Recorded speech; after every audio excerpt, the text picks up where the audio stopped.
this photograph over here. I shot that picture in 1967. I shot it 9.9 miles from Ferguson, Missouri. In 1967. Here we are 56-something years later, and we're still saying the same thing because the condition hadn't changed. My name is Darryl Cowherd, and I was born in 1940. I grew up in what's called the Woodlawn area in Chicago. I think that the few creative gods in my soul had me going in some kind of creative direction, although I didn't have a clue. I had a friend in Chicago. He introduced me to a camera, and I just fell deeply in love. It was like, this is all that I ever wanted, all I ever need. From the beginning, I wanted to show what my community looked like.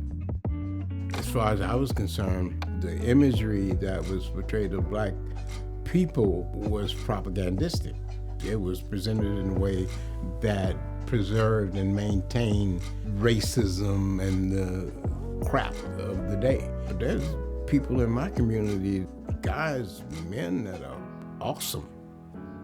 But photographically, you don't get to see them a lot.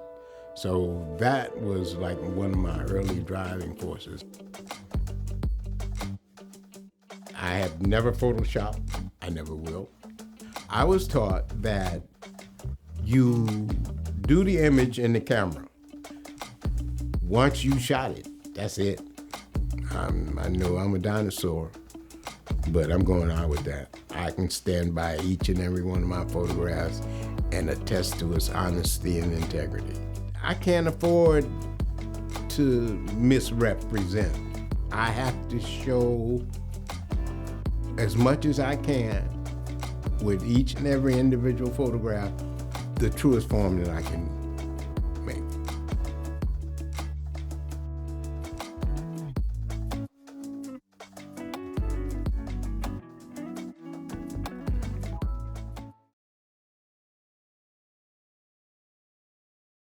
I took this picture in Chicago in an area called Gage Park. Martin Luther King had taken his campaign to Chicago and was trying to integrate this particular neighborhood. George Lincoln Rockwell, who was the Grand Dragon of the KKK, marshaled his people, and they came out to protest. During the course of the march, I saw this guy, the guy who I had gone to high school with. I saw him, and he snapped his head around, and as if to avoid me, and I took his picture. I was ahead of him, but as he walked by me, I just simply said, "Hi, Dennis." You could see his shame, I believe, not for the cause, his cause, but that we had been classmates and that he had not shown any of these kinds of feelings the whole time that I knew him in high school. There was another sign that one of the neo-Nazis was carrying that said, "Who needs niggers?"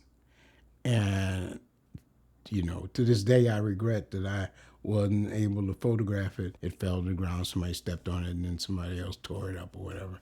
But I never got a chance to do that. But that slogan was kind of rampant in demonstrations in Chicago during that time. There were times that I couldn't continue, very few, but I was teaching, had taught myself that, in those days we used to call it photographing dealing, and I had to deal. I just would, whatever happened, that's what I was there for. And of course, as a documentarian of sorts, that the worst of what was happening, I really had to function. I had to take my feelings and everything else and store it somewhere and pull it out later. But right now, I'm here to document this.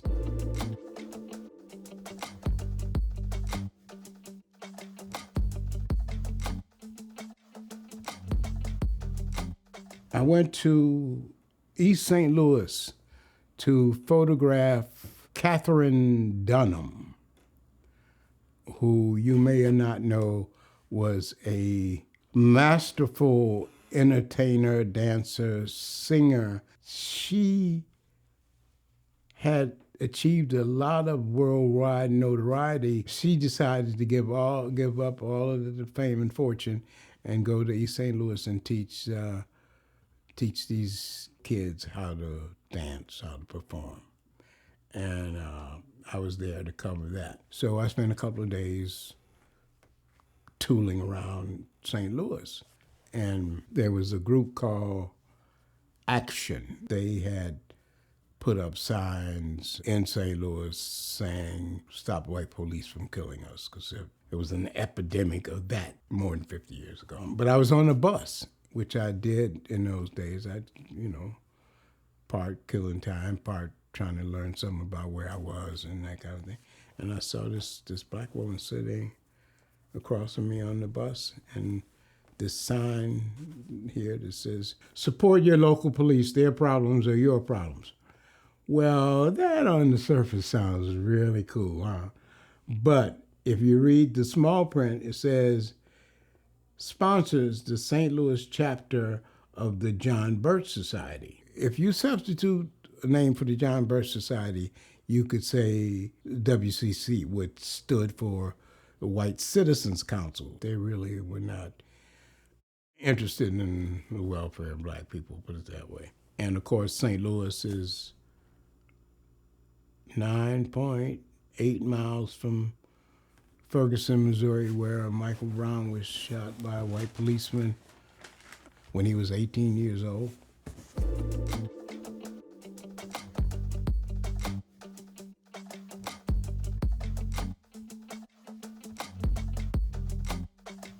When the Great Migration started, bringing blacks from the South to the North, the part that black people settled in Chicago was what is now called Bronzeville. All the top entertainers came to clubs up and down 35th Street on the South Side. People like Joe Louis and Jack Johnson, all the entertainers, Billie Holiday, Ella Fitzgerald, Count Basie. When I went to high school, we moved in that area. We moved to 37th and Indiana Avenue on the south side of Chicago.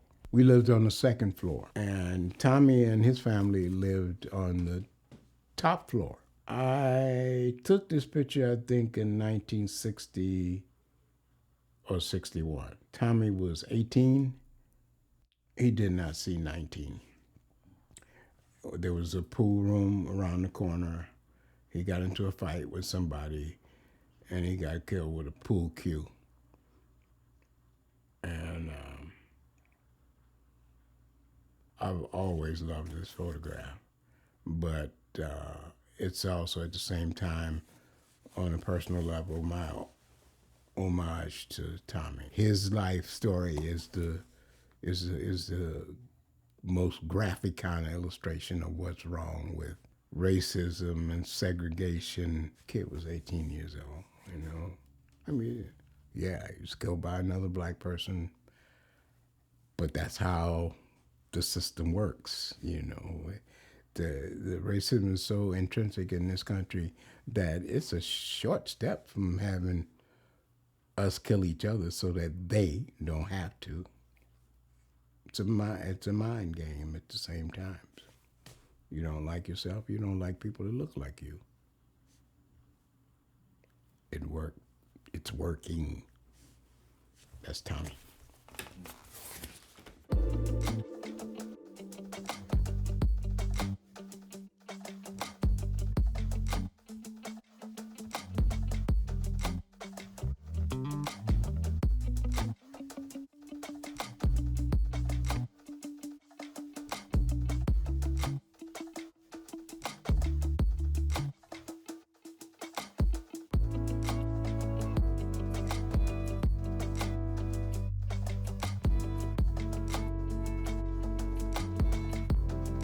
The photograph is of a door in the Woodlawn area in Chicago that was largely controlled by a street gang called the Blackstone Rangers. The time is now.